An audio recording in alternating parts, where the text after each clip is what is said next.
Amtrak President Roger Harris sees the new Acela as key to financially breaking even by 2028. Oh, give it a rest already, please. So when you consider economic mobility and the amount of tax revenue that the government gains off of Amtrak operating in the US, Amtrak has always been profitable. And you know what? The trip to the long Labor Day weekend just got shorter for thousands on Amtrak. The next generation high-speed Acela trains are now racing passengers between Boston, New York, and Washington, D.C. America's fastest train service is hitting a higher gear. New, faster Amtrak Acela trains are in service this morning. Test, 1, 2, 3. As we all know, the Acela is extremely behind schedule. We're talking about 4 or 5 years now. I really thought that the beginning of this summer was going to be the first time the Acelas were going to hit the track carrying passengers, and that date flew by. I was like, my birthday's in the summer too, so I was like, you know what? I might take the train as a birthday present. My birthday went by. So then I was like, maybe the trains will be operational before I post my 90-minute Acela video that explains the entire history of high-speed rail in the Northeast Corridor. Then that date went by. I even pushed back the video a week, and then the date still went by. I was like, dang, Amtrak is taking a long time. And I know they were doing these crew qualifications and everything, but those crew qualifications took 4 months. 4 months. For only 2 train sets to operate the first day. And you know what's the worst part? It's going to take another 2 years for these train sets to fully replace the old ones. 2 years? Aren't there already more than 20 Acela 2s that have been built? I'm pretty sure that they can completely replace the old ones, like right now. Is crew qualifications really going to take another 2 years? I don't know. I feel like something about this feels like there's this entire new age high-speed rail program that they have fostered with the announcement of the Avelia Liberty has been extremely inefficient. And again, I understand the complexities of this entire program. I understand that. I made a 90-minute video explaining the entire thing. But not just Amtrak, but Alstom and the FRA as well, they all seem to have crapped the bed on this one. Like really bad. Like it reeks. It reeks of 4 years of just inefficiency. It's frustrating. These trains were supposed to be out before I even went to college, right? Now they came out today and I'm sitting in college doing my last semester. That is crazy to me how delayed something as simple as putting some trains on the tracks, even though yes, it's not exactly that simple, but it is pretty much along the lines of being that simple, can get delayed so far.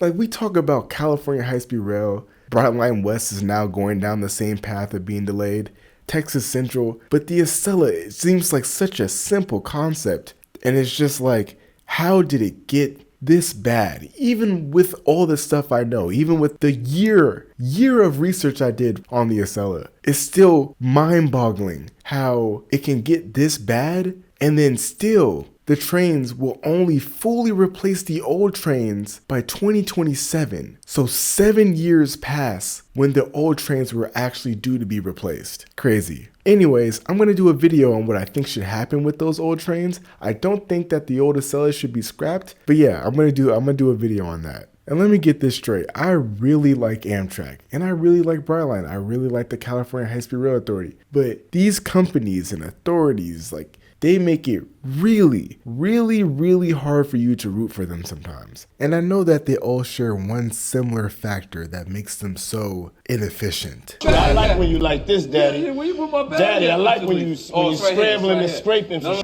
I got I notes like and shit. that. But there are certain things that make me wonder if they're even trying sometimes, if that makes sense. Like with California High-Speed Rail, it's always been their marketing. California High-Speed Rail has constructed dozens of huge structures across the Central Valley and rarely shows that off in a cohesive way. Brightline Florida is extremely inaffordable, despite them being infamous for running half-empty trains sometimes. And then of course there's Amtrak and this whole nonsense with the Acelas. All of these decisions that they make are extremely short-sighted. There's like no long-term vision with these companies and authorities anymore. And I think that's the source of my frustration. They're brand spanking new, they're faster, and they're more comfortable.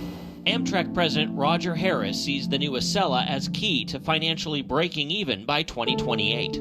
We're seeing record ridership in all parts of the country, and so it really helps elevate that conversation. Oh, give it a rest already, please. You know, come here. Let me show you guys something. Amtrak is still federally subsidized. According to reports, it posted a $570 million operating loss in 1999. But officials say it's on track to be financially self-sufficient by fiscal 2003. Last year, they brought in revenues in excess of $1 billion. That was the second year in a row that they've done that. And again, they had record-level ridership. When are we going to stop telling Amtrak or any of these other public transit authorities and companies and stuff like that to break even? Public transportation will never break even directly through revenue from tickets. That will never be the case. Because why? Public transportation still needs to be affordable so that people will take it. This is the reason why roads never break even through tolls.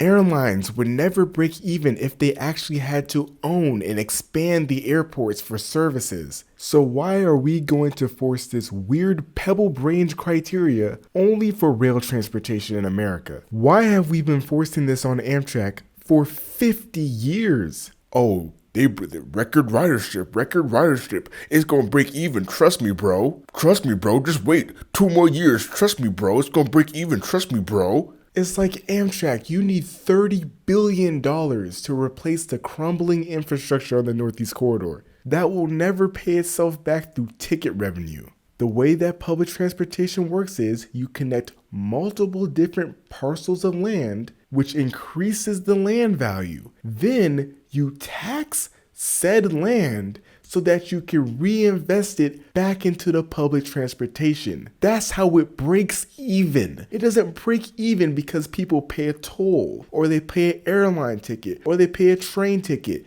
That's not how it works. So when you consider economic mobility and the amount of tax revenue that the government gains off of Amtrak operating in the US, Amtrak has always been profitable. And you know what? Maybe I answered my own question in this video just from just talking like this. The problem with Amtrak, the real reason why Amtrak sucks is because they occupy this space of being a private for-profit company, but then also being owned by the federal government. So then they actually have to try to be a legitimate public transportation system, like one that actually works for people. And it's hard to occupy both. And I'll have to make a video on this later, but look, maybe you guys think something differently. Put it in the comment section. You know what I'm saying? Debate about it. Anyways, I'm off this video. Go subscribe to the main channel. Go watch that video if you haven't seen it already and you're new to me. Peace.